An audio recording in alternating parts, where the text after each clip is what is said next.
Hi everyone, my name is Michael Heinzinger and I'm a PhD student in the Rost Lab, which is part of the Technical University of Munich.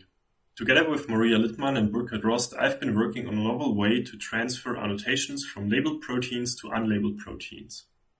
In contrast to homology-based inference, which uses sequence similarity to transfer annotations, our approach uses proximity in embedding space to transfer annotations.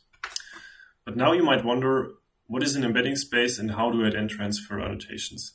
So from a very high level perspective, you can split our approach in two phases, with the first phase being depicted here on the left side and the second phase being here depicted on the right side.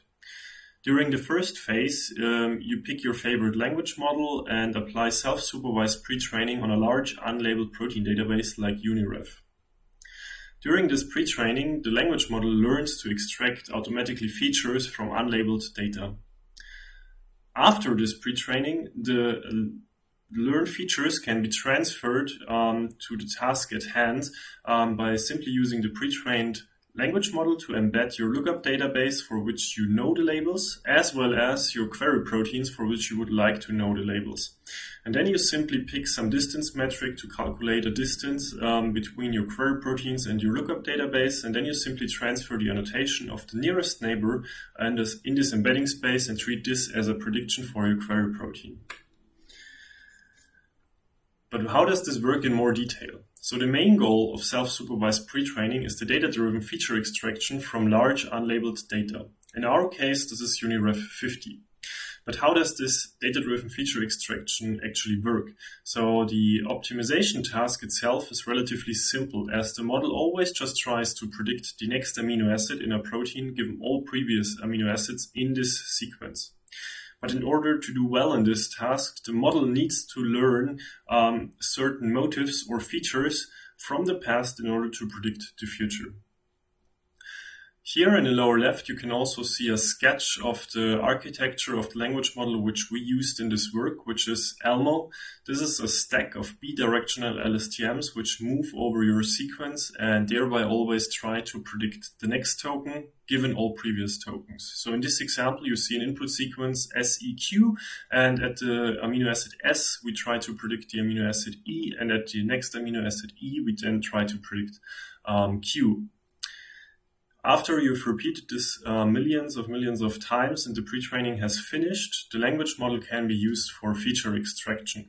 So this is where the self-supervised pre-training is fundamentally different to supervised training, because we are not interested in the actual prediction of our model. So we are not interested in the next token prediction, but we are interested in the features which the model has learned to extract during the pre-training. As we can get features for every single amino acid in our protein, we simply concatenate all the feature vectors for our given protein sequence of length L and concatenate it to a matrix of size L by 1024. In order to then derive a fixed length vector representation for each protein, irrespective of its actual sequence length, we just average over the length dimension and derive at a fixed size 1024 dimensional embedding vector or fingerprint for each protein. The next step, the actual embedding-based inference, is then straightforward.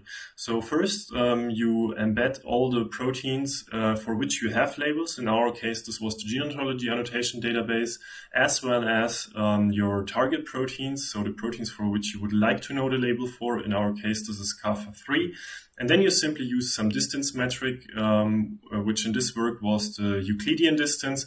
And then you just copy over the annotation from the closest neighbor in the lookup database to your target and treat this as a prediction. So, but how does this relatively simple approach perform compared to other existing approaches? For this, we replicated kappa3 conditions by using the snapshot of the gene ontology database, which was available at the time of the kappa3 competition.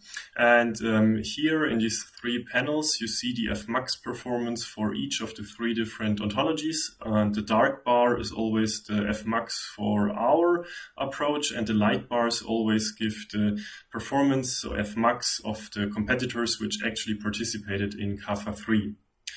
The two most right light bars always indicate the performance of the baseline, the two baseline approaches, one being BLAST, which is just homology-based inference based on sequence similarity, and the second one being naive, which just assigns labels based on the frequency of terms in the training database. So here you can already see that we perform competitive to the top 10 and we outperform the two baselines. In the next step, we wanted to check whether our approach still works even if there is no sequence similarity detectable between our targets as well as our lookup database. For this, we stepwise removed proteins from our lookup database, which are sequence similar to our targets. And as you can see, our approach slightly correlates with sequence similarity as bars from left with high sequence similarity decrease to right low sequence similarity, but still our approach outperforms BLAST significantly, even at 20% sequence similarity, where BLAST would just provide random predictions. So concluding, we can say that self-supervised pre-training definitely captured functional aspects of proteins without ever seeing any labeled data. And by replicating the kappa-3 conditions, we were able to show that our approach significantly outperforms the two baselines, BLAST and naive. And also we were able to show that our approach performed competitive to the kappa-3 competitors. So we were competitive to the top 10 there. And finally, we were also able to show that the extracted features allow annotation transfer below 20% sequence similarity, meaning that our transfer learning approach allows annotation transfer beyond homology. So thanks for listening. If you are interested in further applications of language models to proteins, I would recommend Maria Littmann's talk here at ISMB as well as Christian Lalago's talk here at ISMB.